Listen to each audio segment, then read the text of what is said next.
Street level, again, is an interesting title to give people, but you know what, again, I'm going off the wiki. If you get mad about these placements, don't get mad at me, get mad at DC this time, because we're talking street level DC villains, not Marvel superheroes. Let's do it.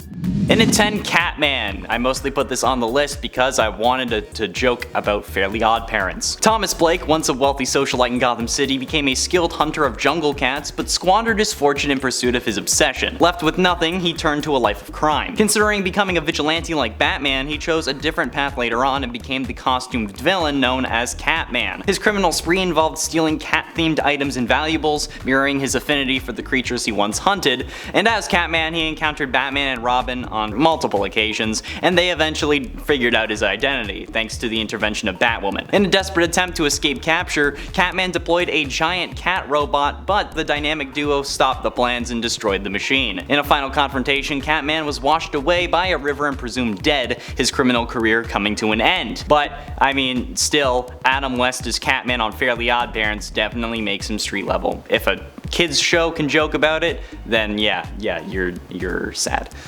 In at 9, Prometheus. Prometheus, born to criminal parents, witnessed their violent demise at the hands of the police, which left them traumatized and turned their hair white from shock. Fueled by a desire for revenge against justice, he took an oath to eradicate all those who stood in his way. Concealing his true name, he became a formidable foe with a plan to wreak havoc on the world. After unleashing devastating devices across numerous cities, causing immense destruction and loss of lives, including Roy Harper's daughter Leanne, Prometheus offered a deal to the Justice League of America. He promised to reveal the device's locations and deactivate them in exchange for his freedom. Reluctantly, the JLA agreed to save innocent lives. However, upon return to his hideout, Prometheus encountered Green Arrow, who sought vengeance for Leanne's death. In a swift confrontation, Green Arrow shot an arrow through Prometheus' head, putting an end to the man's reign of terror, but hey, then it started the whole Trial of Green Arrow storyline, which a lot of people hate, so yeah, that's why he's up higher on the list, because of him.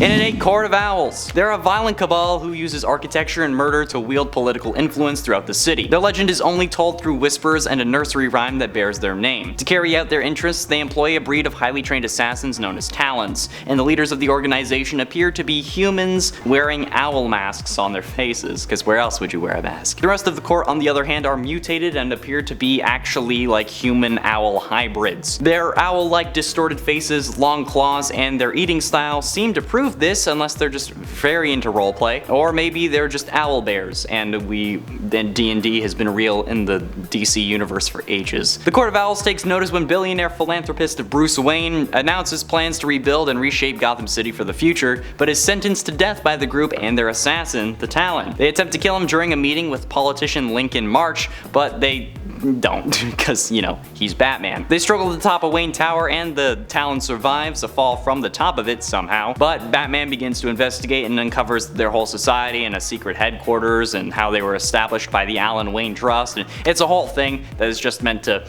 make Batman connected to the corruption in the city.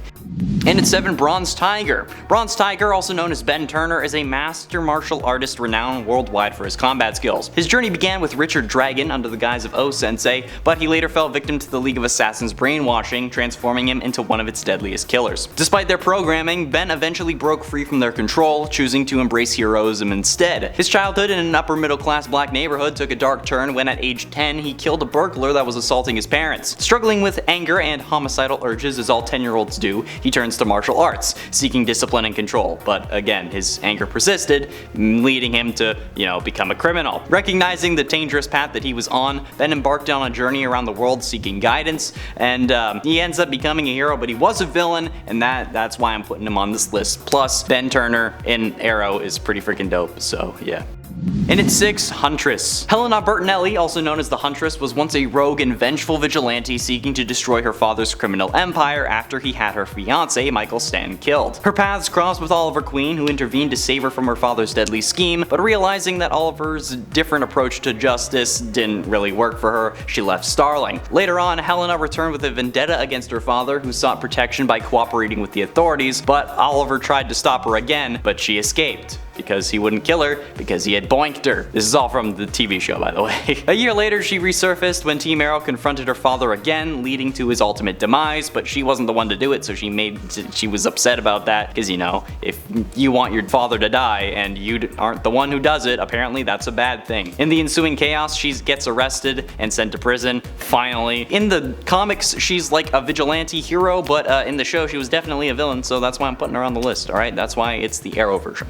Halfway through into number 5, Condiment King, the best character in all of Batman the Animated Series. The Condiment King, created by Bruce Timm and Paul Dini for Batman the Animated Series, is a villain who uses various condiments as his weapons, sometimes capable of causing anaphylactic shock. Yeah, that's right. He's generally used as comic relief within the series. He would make many condiment-based puns. For example, the big bad bat guy, I knew you'd catch up to me sooner or later, how I relished this meeting. You, the dynamic Dark Knight, versus me, the conceptual Condiment King. Come on, Batman, let me see if you can cut the mustard. And we all know that I love bad jokes. The Condiment King is seemingly killed after being betrayed and bludgeoned by the Human Flame with his own ketchup and mustard guns at that in the miniseries finale Crisis Aftermath Run, which already shows how he can actually be deadly. But that's not taking into account any potential allergic reactions that he can trigger, like I said, anaphylactic shock, or blindness, okay? I mean, ketchup and mustard are very acidic and can cause some serious damage if left unchecked. Plus, like, what would you do if you had fries and he gives you mustard, okay? The only appropriate punishment for that is death. And at 4, Mr. Freeze. I put this on the list because I really wanted to make Freeze jokes, but yeah, it seemed a little cold. Mr. Freeze made his debut as Mr. Zero in Batman number 121 from 1959, and he was a gimmick character, but was later renamed and popularized as Mr. Freeze during the 1960s television series. However, it was Batman the Animated Series that truly revitalized the character and gave him a compelling origin. In the episode Heart of Ice, writer Paul Dini introduced Mr. Freeze's terminally ill wife Nora, cryogenically frozen to preserve her life. The tragic backstory explained his fixation on ice and turned his crime into crime to fund research for her cure. The complex and sympathetic portrayal resonated with fans, becoming the standard for the character in various media, including the comics. The episode's success was groundbreaking for a Saturday morning cartoon, shaping the tone of the entire series. The origin story became canon in the comics and remained the official backstory for Mr. Freeze in most Batman adaptations, and in the 1997 film Batman and Robin, Arnold Schwarzenegger portrayed him, incorporating elements of his origin, with Dr. Victor Freeze, a brilliant cryonologist, struggling to save his beloved wife. But yeah, we gotta love the puns. What killed the dinosaurs? A meteor! Instead of the Ice Age. If you get it, you get it. No one here's laughing, so I know that was a great joke. And at 3, Batman. While yes, Batman is a hero, and has been a hero in most iterations I should say, there are versions where the Bats is a bad guy and those are absolutely terrifying, okay? Satan Batman from Batman in Bethlehem, Vampire Batman from Red Rain, Batman the Merciless from Earth -12, Red Death, and the most iconic, the Batman Who Laughs. When he was a boy, Bruce Wayne watched his parents get killed in an alleyway, and then everything went sideways for this version of Batman when the Joker stirred a killing spree across Gotham. The clown had discovered that he was dying from the same chemicals that had turned him into what he was and wanted to take everyone with him. He killed all of Batman's enemies, including Penguin, Catwoman, Killer Croc, and the Ventriloquist. He also killed Commissioner Gordon, who accidentally sprung an acid trap in his notebook that melted his face off. And then after bombing a hospital and recreating the scene of Bruce's parents' death in front of him multiple times, Batman lost control and snapped his neck. Unbeknownst to Batman though, the Joker exhaled a toxin that was contained within his heart, which infected anyone close to him if he had died, which in this case was Batman, causing him to snap and basically become the new Joker. We all know the story of the Batman Who Laughs, but yeah, that's enough to put him on this damn list. Okay, it's Batman but bad. That's terrifying.